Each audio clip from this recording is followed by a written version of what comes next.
Hey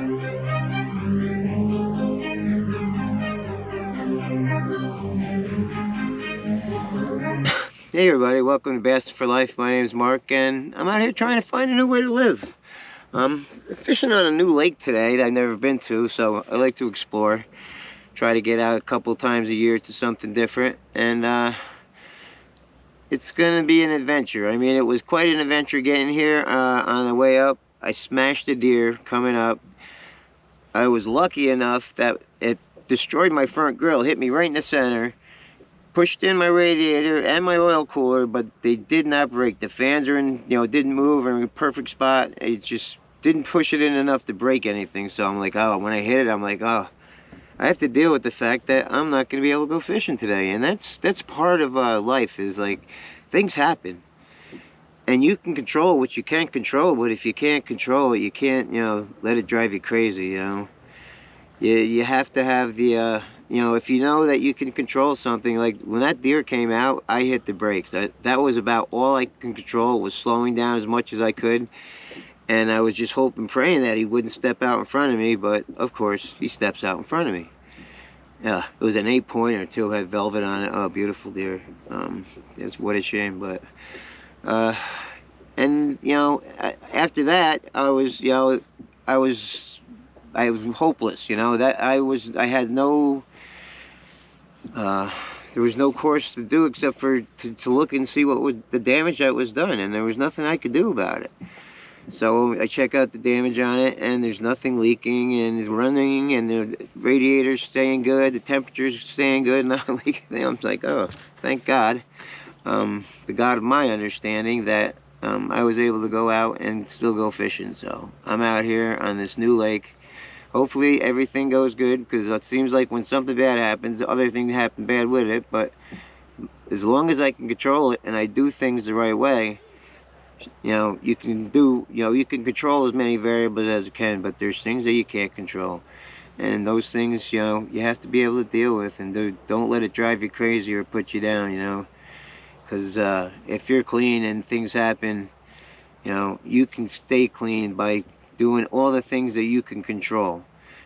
And if you do mess up, you can always get clean again. You don't have to go and ruin your life just because you messed up once. So think about it, messing up once does not mean it's over.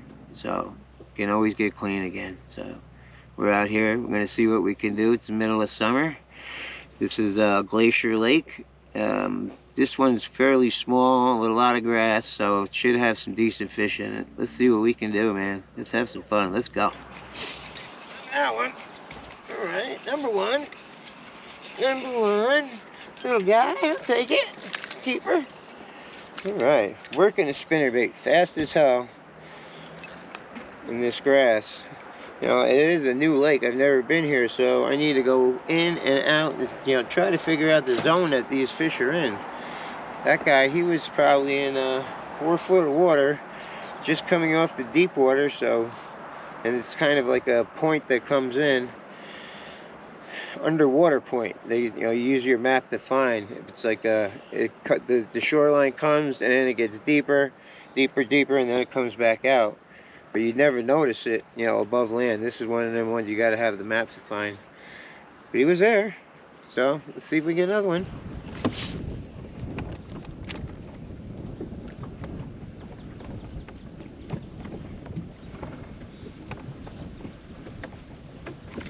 There you go. What do we got? Largemouth. Finally. Another one. Yeah, boy, a little better. Not really. Another small one. Another small one. This one's even smaller. But it's fish. Thought there was big fish in here. Where's the big fish at? Oh, boy. On a spinnerbait again. That's 2 on a spinnerbait.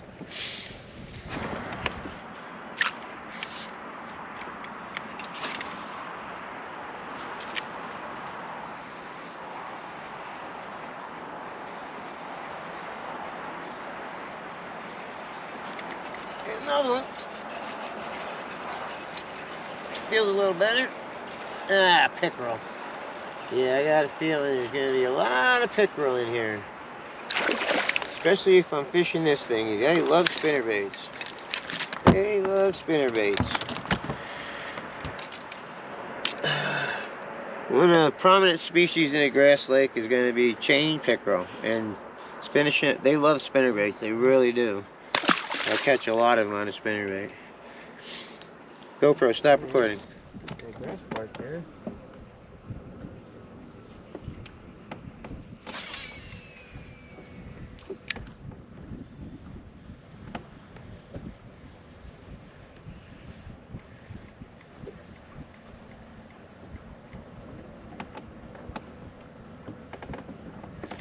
There it is.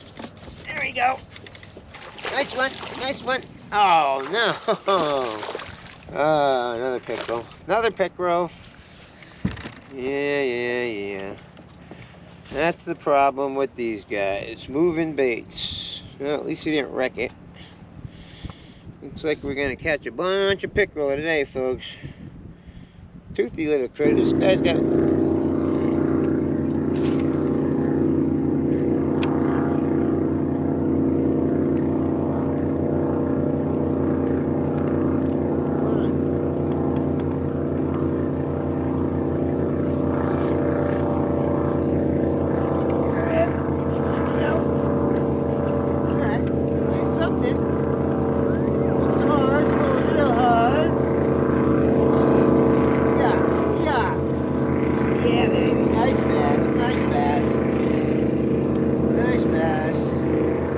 Oh no, walleye. Oh my gosh, monster walleye, folks. Oh my god. Oh my goodness. This thing is huge and I don't have a net.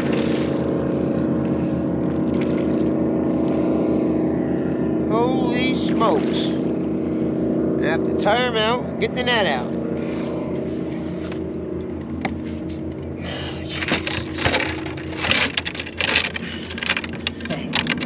Pulling drag, I'm sitting here, he's pulling drag on me. All right, he's tired out. He's tired out. He's tired out. Come on, buddy. You're going in with it. Don't fit my net, but you're going in. Oh, smokes. 10-pound walleye, guys. 10-pound walleye.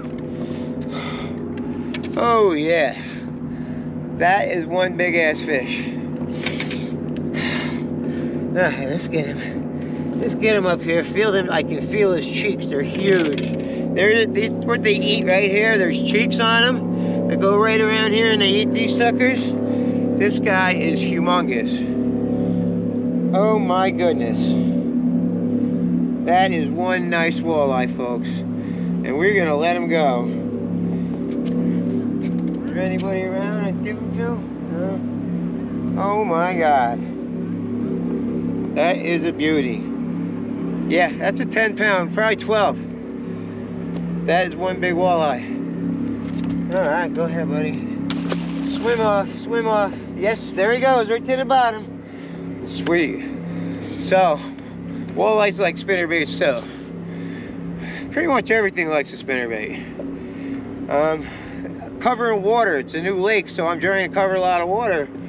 And a spinnerbait, you know, is a good option for covering water. The guy at the launch told me that there's a bunch of rocks that they put out in the lake across from the launch, and I am across from the launch, but I'm way across the launch. I should probably take a ride with my, and try to find it with the, you know, the fish finder.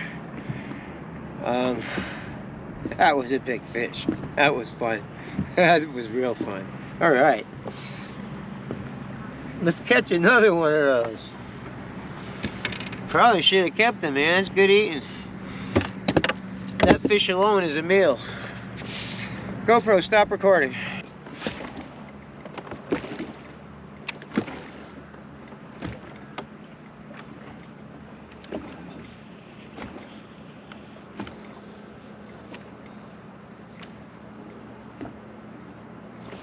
There it is.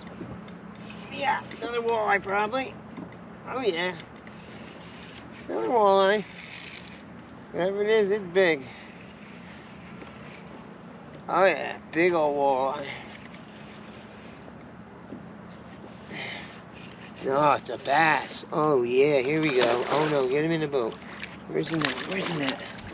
Where's the net? Oh, don't let him out. Don't let him off. Don't let him off. Don't let him off. It's a bass. It's a big one. That's a nice bass. All right. Get him in the net here. Go this way. Get in there. Ah, boy. Oh, that is a bass. There's a 6-pounder. That is a 6-pounder all day. Thought I had another giant walleye. She's a beaut. Man, and she's skinnied out too. Oh my God, this thing could be huge. This thing could be huge. Alright, the spinnerbait seems to be the weapon of choice today. That's what every fish has come on.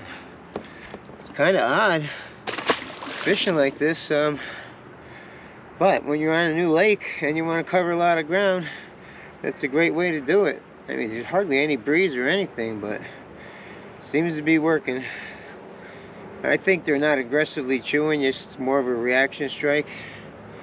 So when you're on a new body of water, it's good, you know, search, you know, keep searching, use your maps to look for stuff. And right now, you know, the end of the time of the season, right now it's hot, you know, middle of the summer, so the outside grass edge is where you want to be, and that's where I pretty much have been all day. I've tried under the lily pads, got a couple of small ones, but that was a beauty right there.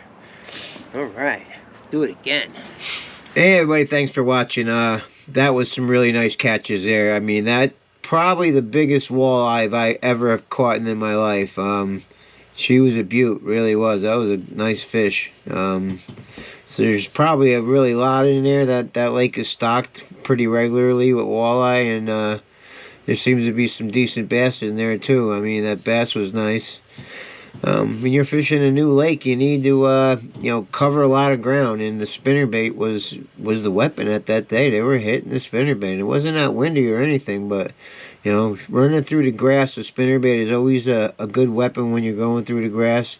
It's usually my favorite one to throw in the grass, and especially when there's a little chop on the water, because it calls them up, you know, out of the grass, and you know, it's mostly a reaction strike. They gotta eat it or it's gonna go flying by them. So, and it was seemed to be working that day. You know, that's what I could control. You know, there's things in life that you can't control, and there's things in life you can control, and you have to know the difference. And you know, and if you can control it, you have to actually take some action and control it. You know, do what you can to make the situation work for you. You know, and that's how things go. I mean, I had that crash with the truck, and I couldn't control hitting that deer, you know, but when I went and I looked and everything was good, I was able to go fishing. You know, if something had happened and the radiator blew up, I wouldn't have any, you know, say in the matter. I would have had to get, you know, get a tow. It would have cost me a lot of money. Well, thank God that that didn't happen. I was able to actually drive to the lake and go fishing that day. So that I was able to control. And when I'm out in the water there, I was be able to control, you know, what I wanted to do. I was, you know, I wanted to go fast, and that's what you want to do on a new lake. You want to cover a lot of water and see what you can find and see what's going on. So that really worked out for me, you know. No, you know, that's part of life. You control what you can, and if you can't, don't let it get you down, because you know there's, you know, nothing you can do about it. So don't let it, you know, get you in a spot where it isn't worth it, you know. So, hey, thanks for watching, guys. Please like and subscribe. I'll catch you on the next one. Peace.